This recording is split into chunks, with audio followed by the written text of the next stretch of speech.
Hey G fans, Gojifan93 here, and welcome to my full spoiler review of Godzilla 2014. If you haven't seen the film yet, do not watch this video.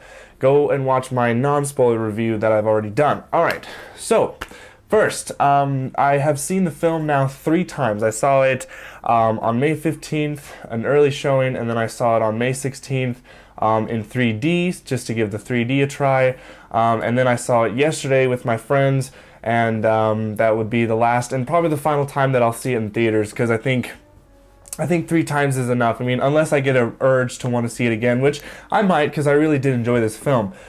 So yeah, first off, just, you know, when I first saw it, I was extremely, like, just nerd-gasming out. You know, I had my Godzilla beer goggles on. I was completely just like in awe of the whole movie. And when I did my non-spoiler review, that was right after I saw it for the first time, so I was very excited and like very animated about it. And then when I saw it the second time in 3D, the film got better for me, obviously seeing it a second time, but seeing it in 3D though, it wasn't really, the 3D wasn't anything special. I didn't really care for the 3D, which I kind of knew that going in there. I mean, it was kind of just an excuse to watch it again, but just to kind of see what it might look like in 3D, because I know Gareth Edwards said, you know, oh, this is a movie to see in 3D, but it's still a gimmick to me. Now, seeing it a third time, I've obviously calmed down a little bit. The, you know, Godzilla beer goggles have come off, and I'm, you know, looking at this film from a very critical point of view. Not so much of a Godzilla fan point of view, but as just a moviegoer point of view. And I have little nitpicks that, you know, have started to arise in my mind, and things that in the film that I do kind of wish they would have changed a little bit. So the story of the movie basically follows Ford Brody, which is Aaron Taylor Johnson's character, on basically his whole, you know, experience on all the events that happen in the film. And the opening credit scenes are really cool. I really liked it. Now, I don't want to bring back old wounds, but comparing it, and I might do a little bit of comparisons between 1998 and this film, because it's just bound to happen. But the opening credits to both films, they're kind of similar. Because they both show, you know, a nuclear bomb going off and a, you know, like army stuff going on and whatever. But the thing that makes this one better, obviously, is that it's more detailed. You get a better understanding of what's going on. And if you read the comic book, Godzilla Awakening, this whole credit sequence is basically what is basically in a nutshell of what that comic book said, which I think is really awesome. And I'm really glad I read the comic book first, because when that opening credits popped up, I knew exactly what was going on. So basically it was, you know, the military saying, okay, well, there's Godzilla, let's shoot a nuke at him and, you know, kill also the other Muto that was there. I don't remember the name of the Muto that was in the Godzilla Awakening comic book, but that's basically it. So then it kind of cuts to the scene where we see Dr. Serizawa and his assistant in a helicopter, and they're going down into like a sort of like a mining facility or factory or whatever.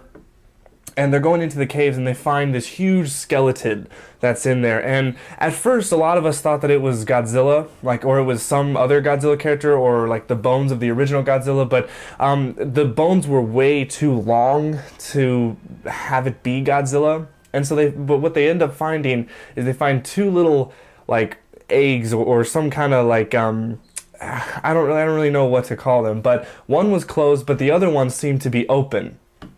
And that makes sense, because what opened there, I believe, if I can remember this correctly, it was the female Muto that came out of that one egg, and it traveled all the way down into the nuclear facility, where then we see Bryan Cranston's character in his home with his wife and his kid, which, you know, Ford's there obviously as a younger kid.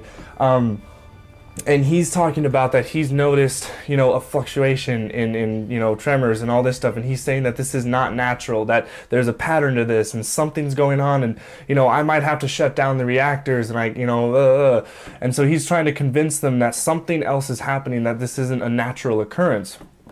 So they go into they go to work basically in the factory in the nuclear facility, and his wife goes down to check out something. They never really explain what she's exactly doing. She just kind of goes in there. They put the gas mask on or whatever.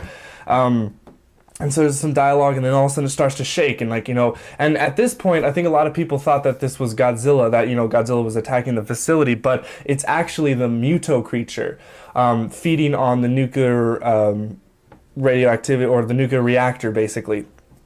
And that's what makes it go haywire, and sadly, you know, long story short, Bryan Cranston's wife dies, and I have to say, the scene where you know, the smoke or whatever is just coming right at him, and the way he screams, I mean, he's just like, ah, and just shuts the door, and like the emotion he put into that part, and it was sad. I mean, we all knew this was kind of going to happen because they showed this part in the trailer, so we knew that his wife was going to die. But when you see that, it's still very sad. I mean, he's like all crying on the wall, and then all of a sudden he hears like knocks on the door that he just closed, and he looks behind him, and he just sees the people that are dying inside that hallway, and his wife comes up. She takes off the helmet, you know, because she knows she's going to die anyways.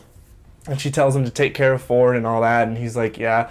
And I mean, it's just, they're all crying and stuff, but it gets cut off shortly because there's more rumbling, so everyone's evacuated, and the whole facility just crumbles. And then there's a scene to where we go to a classroom where Ford is in, and there's a little Easter egg here too, if you notice, that behind the teacher on the wall, there was a butterfly. There's like a bunch of butterflies here, and one of them has the design, sort of a similar design of Mothra, so there's a little nod to that.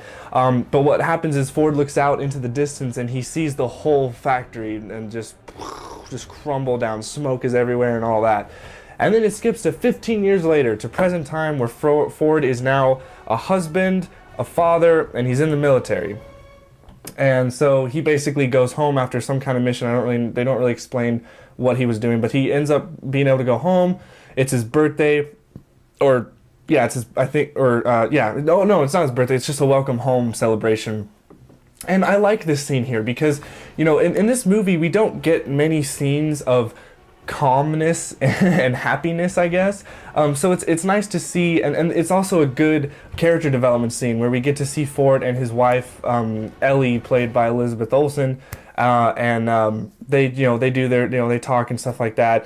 And, you know, a lot of people, and here's what I want to talk about Aaron Taylor Johnson's character, and also Elizabeth Olsen, that a lot of people did not like Aaron Taylor Johnson's acting, and they sort of liked Elizabeth Olsen, but for me, I liked them both, actually. I think Aaron Taylor Johnson did a great job because when I look at his character, you know, he's a tired military character. He's not going to be the most expressive person. And he's been through a lot. His mother died. His dad's a lunatic, or he thinks that his dad's a crazy lunatic person. And, you know, it kind of affects him to where I can just see him as just a tired character. So I liked him. I liked Ford Brody. I liked the character, and it was I liked to follow him throughout his adventure in this movie.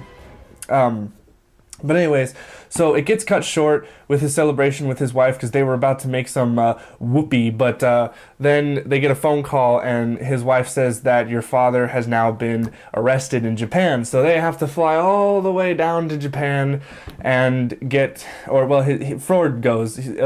She has to stay because she's a nurse, but he goes down to Japan, and I like how basically the first half of the film takes place in Japan, and this is where that whole this controversy about that it's a whitewash cast and doesn't have a lot of other races or whatever. It's just complete horseshit. Okay, these are a bunch of people who are offended by the smallest of things in films.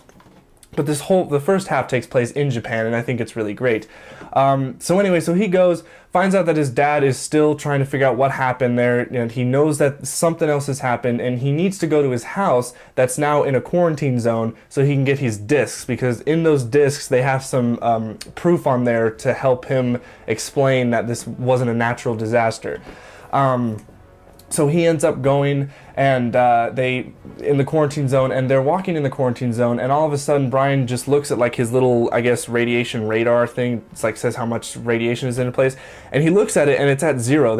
It seems like there's no radiation, and he looks at Ford, and I love that where Ford's just like, Dad, what are you doing? And he just goes and takes off his mask, and Aaron's just like, oh my God, what are you doing? Dad, what are you taking off your mask? And he's just, it's not radiated here. They lied and stuff like that. So, but they end up getting caught, by the police, and they end up going all the way to the facility where they are holding the Muto creature. And this whole scene is very suspenseful, because not only do you have this gigantic, it kind of looks like a mushroom, it's like a weird alien looking mushroom thing, and it keeps on sending out EMP pulses, and it keeps on disrupting everyone, and they're trying to figure out, okay, well, we're getting more, like, it's becoming more rapid and everything like that. And then they interrogate Joe into explaining, like, why did you go into the quarantine zone. He's explaining that this is not a natural disaster. Basically, this was in the trailer, and it's the awesome line, you know, my wife died in there, and it's just amazing acting. I mean, this scene right here, Bryan Cranston just knocked it out of the park with this scene. His acting was phenomenal in this part. Very emotion, and just, it was awesome. So yeah, and then all of a sudden the EMP gets worse, and they start to realize that this thing's out of control, so they try to kill it, which, of course, you know, that's what humans do. We always just try to kill something. We don't understand it. And the whole thing all of a sudden hatches, where Muto comes out, and all hell breaks loose. The Muto comes out, everyone's getting stomped on, buildings are flying everywhere. They're trying to kill it, but it just doesn't work. So people are just running away. And long story short with this is that Bryan Cranston's character dies at this moment, and to a lot of people it seemed very quick. Like, one concern that I've heard from a lot of people, from critics and also, is that Bryan Cranston's character died way too quickly. For me, I was fine with it, actually, because I felt that the movie overall was very fluid. It kept it going. The movie didn't stop for a lot of things. Like, it was a very fluid, fast-paced film, and I think that's where its strength was. And the fact that they didn't, you know, hold on to this character for a super long time is all right with me, because the movie's not about Joe Brody. It's about Aaron Taylor Johnson's character. So he just set up the film for the groundwork, and he dies. And and then after, you know, they figure out, you know, they try to get his body up from the rubble after all the chaos is done, and, you know, he ends up dying in a helicopter, and Aaron Taylor Johnson's looking at him, he's like, no, Dad, don't go, and stuff like that. A lot of people criticize that he didn't cry a lot, or that he didn't, you know, do it. Well, I don't want to see, you know, I don't need a bunch of crying in a film like this, okay? Like, there's too many films out there that overdo death scenes, okay? And I feel that this was realistic. And I feel that Aaron Taylor, I mean, you know, you saw at the end of the clip that Aaron, like, he sat back and he started rubbing his hair like this, and he was freaking out. You never know, maybe he was all of a sudden starting to break down, you know? So anyways, after all that, the military starts freaking out. They're like, oh my god, the Muto creature's now going somewhere. And I'm not gonna go through every little scene. I was just like the beginning, but then Aaron Taylor Johnson goes to Dr. Serizawa, and he explains to him Godzilla, or who Godzilla is, and they explain that, you know, we were trying to study him, the Monarch Project, and all that stuff, and Aaron Taylor Johnson was kind of annoyed, because he's like, you guys knew all this shit, and yet, you know, you guys didn't try to kill it. And what's interesting is that the Muto creature, like, it was that thing's fault that the whole nuclear facility, you know, went haywire. And then they go back to when they were in the tunnel, and they were saying, like, that open egg or whatever that went on into their facility there and destroyed it.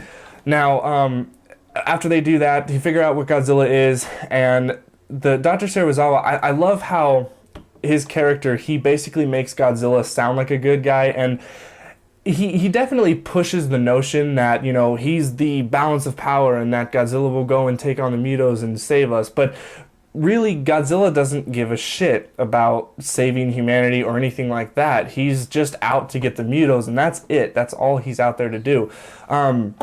So yeah, but a couple more scenes happen, and then we get to the first appearance of Godzilla in Hawaii, and we saw this scene in the extended trailer, and so I don't really have to go over what we saw there, but it's just awesome. I mean, the effects, the suspense that it takes up, and when we were in the theater, and when Godzilla was finally shown, when the camera was panning up and it showed Godzilla, some people in the theater clapped, and I think that was really awesome. And then all of a sudden, right when Godzilla, you know, does his roar towards the Muto, all of a sudden it cuts. And it cuts to another scene where it's Ellie's or Elle, I think they call him Elle, but I don't know, Elizabeth Olsen's character, and they go to her kid, and he's just kind of watching the news, and on the news, you see Godzilla fighting Muto for the first time. And this is where a lot of people have their problems, and I'll talk about that after I just kind of finish up the story here. So after that, they all of a sudden figure out that there's there's a female Muto going around, and she attacks Las Vegas. And so then they realize, okay, these guys are attacked by nuclear radiation, all three of them. So what we're gonna do is we are going to do the smartest thing by making another bigger nuke, and we're going to put it as a decoy in the water and blow them up. And I'm thinking in my head, I'm going, oh my god, this is exactly what like 1984 was, when they thought that they could kill Godzilla with a nuke and stuff. I'm thinking, why would you send out another fucking nuke to take out these monsters when they feed and get more powerful by radiation? I don't understand why they thought that was a good idea. And there's a really powerful scene in this movie where Dr. Serizawa goes up to the general guy, I don't remember his name, and he says this, and he gives him, or he shows him this watch, and it was his father's watch, which was the Dr. Serizawa, I believe it was the Dr. Serizawa from 1954. And he says that this was his, father's watch, and that on this date, and blah, blah, blah, and then all of a sudden the general went, oh, Hiroshima. And all of a sudden there was no dialogue, and he just looks at him and he walks away. And like that scene right there is so powerful on its own, because basically what Dr. Serizawa was saying is that you guys have not learned a single thing. That by using this, you're going to kill so many more people. I mean, do you guys not remember Hiroshima and Nagasaki? So I love that scene, how he did that. At first, I didn't really understand what that meant, like why he showed him the watch and why he said the date and oh, Hiroshima, but now I get it, and it was really cool when it clicks. So yeah, and then we move on. I'm just going to fast forward a little bit. We get to the Golden Gate Bridge scene, and this is where Godzilla like does his really big like main appearance, where he starts in the water and then he comes out, and then the military is this is the classic scene, the military trying to attack Godzilla, and he's and Godzilla really doesn't attack back actually, which is really weird. He actually kind of just turns around and walks the other way, which is really interesting. But this leads into the final confrontation between Godzilla and the two Mutos. And also this is where, and it's weird because there's the train scene where the trains are holding the warheads, and they're going through the tunnels, and Aaron Taylor Johnson's character says, well, I need to get on that train so I can get to my family, and he finds a way to talk to the general to do that. And they go into the tunnel, and all of a sudden the female Muto's there, and she fucks up everything. I mean, the whole train, she breaks the bridge down, and the train falls in the water and all that. They end up rescuing Ford after all that.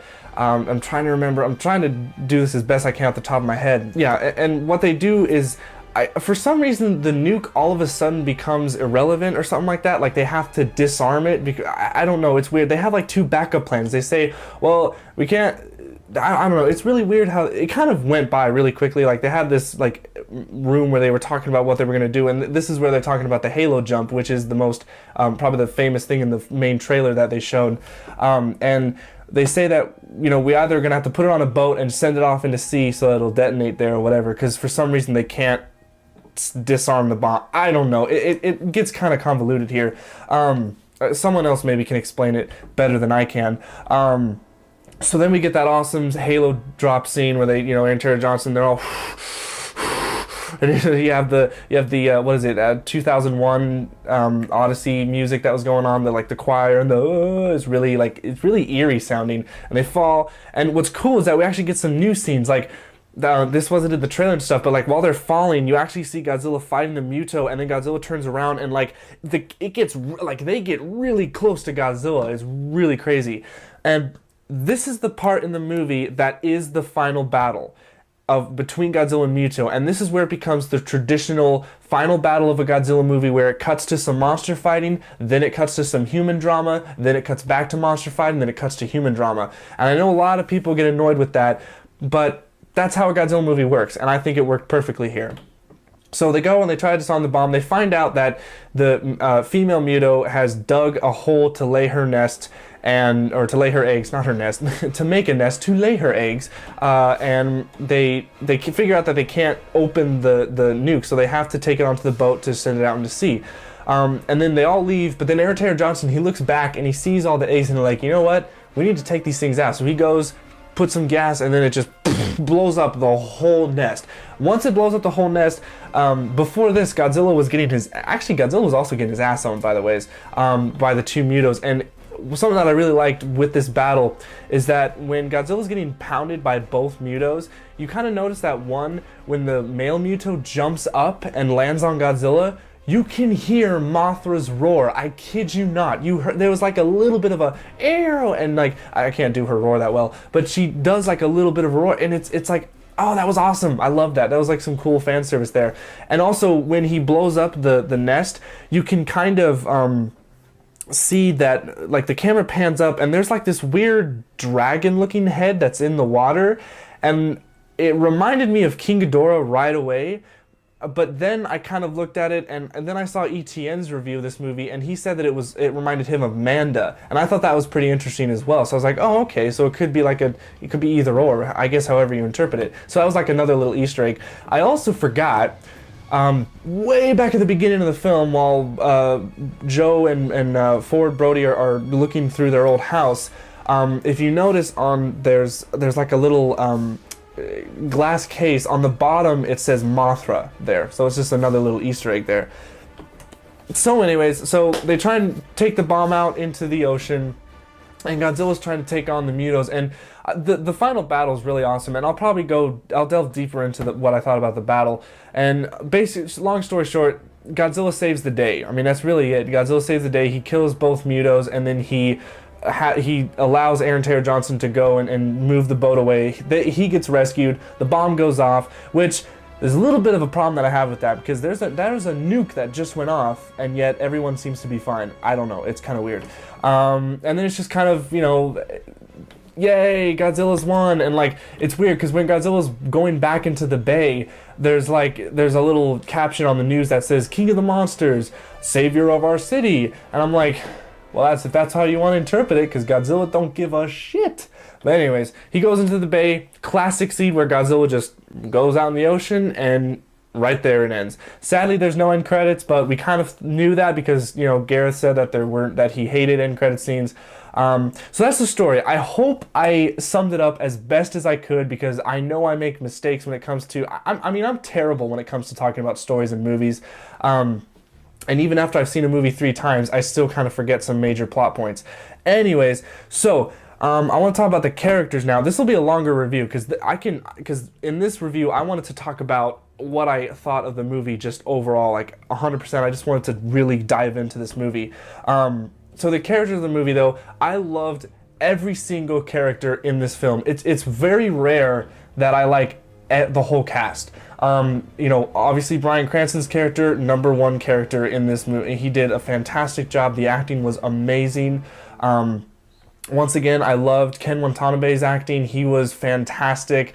It was kind of funny too, because when he was explaining Godzilla and his origins and stuff like that, he was saying, he turned around and he said, they said, "We call him Gojira." And it was funny because the audience kind of laughed at that, and I kind of got half angry, but I kind of half understood why, because it is funny, but then I kind of was mad because I'm like, what's so funny? That's his name in Japanese. I don't know, but so yeah, his acting was great.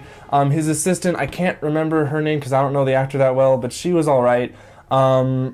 Aaron Taylor Johnson, like I said, I liked his acting. Maybe it's because I liked him in Kick-Ass, I don't know, but I think he did a good job. I think he plays a believable character because he's just a stoic, not every person, in the military, he's a military guy, so he's not going to have emotion towards a lot of things. There are some scenes like when he's talking about his mother's death and stuff and how he sent her down there, he kind of gets tearied up, but he keeps it in. He's kind of like struggling. It's like, he has a lump in his throat and he's kind of like not trying to cry and stuff like that, and I thought it was very powerful. I liked his acting. I think he did a really good performance, and for me, that's what made it good for the movie, because we follow him. This is his movie, so going through and watching him, I was totally fine with it. I also liked his character when it was in the train sequence in Hawaii, when there was like a little kid that got into the subway, but his parents didn't, and the door shut on him, so he was trying to help the kid, and he said, okay, we'll bring him around, and stuff like that.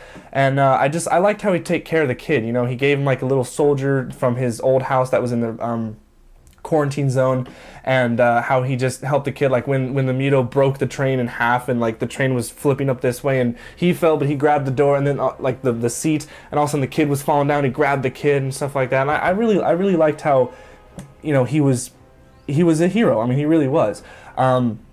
Let's see. Elizabeth Olsen's character, I liked her. And a lot of people also say they wish they would have seen more of her. But frankly, I think she had enough screen time because all she did was be a nurse. And frankly, there wasn't anything interesting that you could have done with that character. She was just kind of there as the home base person, but that was it. I didn't really want to see a lot of her. So they did a really good job, you know, in enough screen time with her. The general guy, I don't remember his name again, but he did a fantastic job. He was really into it, very serious, very passionate about his role. I'm trying to think if I'm forgetting anybody. No, I don't think I am. So the whole cast I loved. I think the whole cast was just fantastic. Loved them. Let's see. What else? So the special effects about the film. Oh my god, this movie is like the best looking film I've seen, and I can't wait for it to come out on Blu-ray because it's going to look even better on my TV. It was really good. I love the effects, and you know, I'm not a big CGI lover. I think CGI, you know, kind of ruins a film, but Gareth Edwards knew that, you know, CGI needs to help the story, not the other way around. It's kind of like a joke with the whole nature has an order, blah, blah, blah. Anyways, but the CGI really worked, and, you know, Godzilla just moved fluidly. Godzilla looked great. The Mutos looked great. They moved fluidly. I loved it because when they had the close, not the close shots, but like the kind of, far away shots where you saw Godzilla in his entirety, and he was walking around, they nailed it. They nailed how Godzilla walks because it kind of reminded me of a guy in a rubber suit. I don't know why. I just think it did, and I loved it. I think it was fantastic. And I loved how there was a lot of practical effects. You could tell when there was an explosion that they could have done in practical, they did it. All the sets that they could do that was practical, they did it. I mean, there was a lot of practical effects, and I loved it. So that the effects were amazing. The soundtrack to the film, phenomenal. Alexandra Desplat, I think that's how you pronounce it, because I have some people in the comments tell me how to pronounce his name, but the composer, he did a wonderful job, and now that I've heard the soundtrack by itself and also with the movie, I give the soundtrack just a 10 out of 10. It's an A+. I love the soundtrack because the soundtrack gave character to the movie. It wasn't just this stereotypical action music. I believe Akira Ifukube would be proud of what this music did. So it was awesome. Let's see. Okay, now the biggest thing was Godzilla not being in the film enough, or what a lot of people are criticizing about this film. Now, the first time I saw it, once again, I had my beer goggles on and I was like, okay, this is cool, whatever. Second time I saw it, I understood why Godzilla was not in it because I remember that this was an older style of filmmaking. It was more like Alien, like Jaws, so it was perfect. I thought, Godzilla had enough screen time, and Godzilla was not in the film for just 15 minutes. Whoever says that is bullshit because Godzilla is in the film, periodically in the film, and then when it's the final battle, you really get to see Godzilla. But now that I've seen it for a third time, here's where a little bit of my nitpicks come in, and I kind of do wish there was more. When there were two scenes that I wish Godzilla would have been in more. The scene where he first appears in Hawaii, where he does the camera upshot and then he does his roar, I kind of wish we could have seen a little fight there. I do admit, I wish right there we could have seen that rather than it cutting to a newscast and we see it on a little screen. I don't know. That part I actually can kind of understand why it pissed a lot of people off. The other scene was when the female Muto was going through Las Vegas. Once again, we see her for a bit and then they cut to a news thing and we see it on a little screen. Once again, I wish we would have seen a destruction scene right there. It would have been really awesome to see it. But then again, I realized that, it's the tease effect. It's a movie that loves to tease the characters and when it gets to the final battle, it's a huge payoff, and I think they did a good job anyways.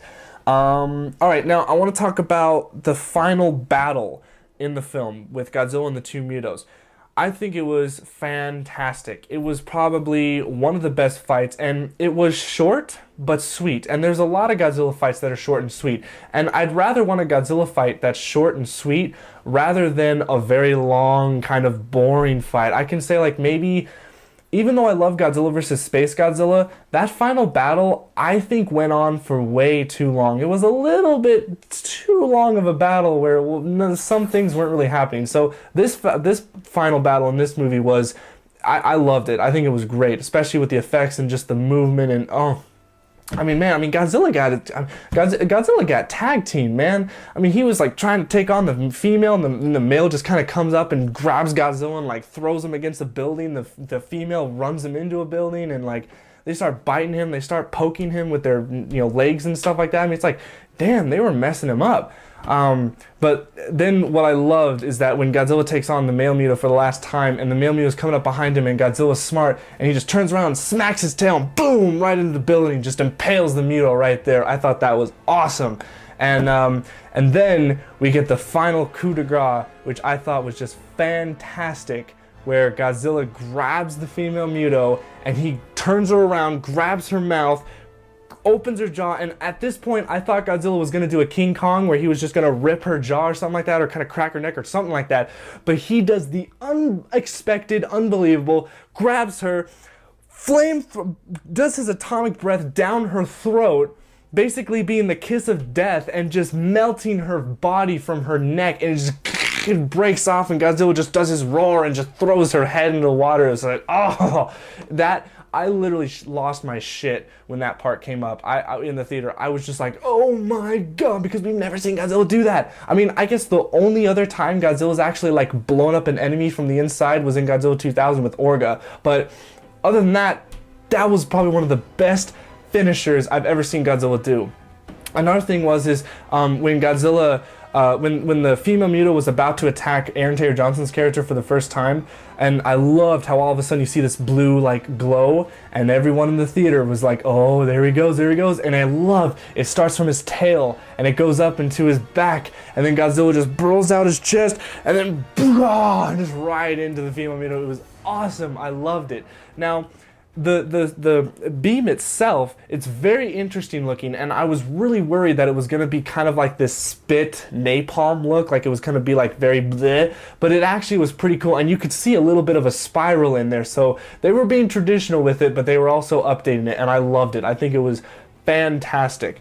Alright, what else can I say? The Muto creatures, I love the Muto creatures. I thought they were amazing. I didn't know the female would be huge compared to the male. I mean, that scene where the male is doing the mating call and he goes up and the smoke clears, and all of a sudden the female Muto just like walks out, and you're like, shit, she's big. I was like, holy crap. Oh man. And their sound, the roar, oh my god, especially when they're trading the missile, and like it's like that I don't know how they did that roar, but it was so cool, and the roar is so iconic already, to me at least. I love the roar that the Mutos did. I thought it was awesome. Also, during the final battle, I could have sworn I heard Gigan's roar somewhere. I could have sworn like in like a little bit I heard like a Gigan roar. It was weird. I don't know. Yeah, but the Easter eggs, so the only Easter eggs that I saw were the moth or the butterfly pictures behind the teacher, and then the Mothra little name on the glass case, with the open egg or whatever, larva egg or thing, and then the dragon-looking like face under the water. That was the only Easter eggs I saw. So I might have missed a couple. So put them in the comments if I missed any. Yeah, and so the ending I think was really good. I think they finished it off classic like. I do kind of believe it ended abruptly, but most films of Godzilla do. I mean, usually they have the heroes, the main human characters, say, oh, it's over, blah, blah, blah, and Godzilla goes into the bay and just goes away, and then it just ends to the credits. So I think that was good. So yeah, I think I've covered all I wanted to talk about with this film. So my closing thoughts, basically, this film was phenomenal. It's respectful. It has. I love how Godzilla was an anti-hero because it made it. This was definitely a Heisei styled movie. Yet it had the 1954 original all over it with tone-wise, and I think it was a perfect combination. It was serious, it was dark, it was my kind of Godzilla movie, and the design was awesome. Godzilla was badass. The characters were awesome. I loved everything about this film. There were a little bit of nitpicks that I had. A couple other things that little nitpicks would be, I kind of wish that the Toho splash screen would have came on in the intro. I think that would have been a good fan service right there. And also the theme song. I was really disappointed that the theme song was not in the end credits. I think that was a huge missed opportunity. I don't know why they couldn't have put it in there. If they didn't get the rights or something, I don't know. But frankly, I feel because this is more of a Godzilla movie, they should have had at least something with the theme in there. But oh well, maybe we'll get it if there's a sequel. So yeah, now, yeah, like I said, overall, I think it's a great film, and on a scale of like 1 to 5, I give it a 4 out of 5, and on a scale of 1 out of 10, I give it an 8 out of 10, because of the little nitpicks, and because I think Godzilla could have had just a tad bit more screen time, but I do understand why it was teased a lot, and it made the payoff really good. I guess the grade would be like a B. So I'd give it a B. So yeah, but this was a great movie, and I can't wait for future merchandise to come out. Right here is the NECA figure. So I can't wait to get that SH Monster Art figure, and also the Sideshow statue that's coming out. So yeah, but that is my full spoiler review of the film. So I hope I nailed all the points that I wanted to get, or at least remembered from the film. So if I forgot anything or missed any major plot points, tell me in the comments below. But yeah, so that is it, guys. Godzilla 2014 is out. Go see it if you haven't seen it. Support this film. I've seen it 3 times. I might see it again maybe sometime in the future. I'm not sure. But as far as I'm concerned, the King is definitely back, and I am very excited for the future of the Godzilla franchise. So that is it for me. Thank you guys so much for watching. Stay big, G fans.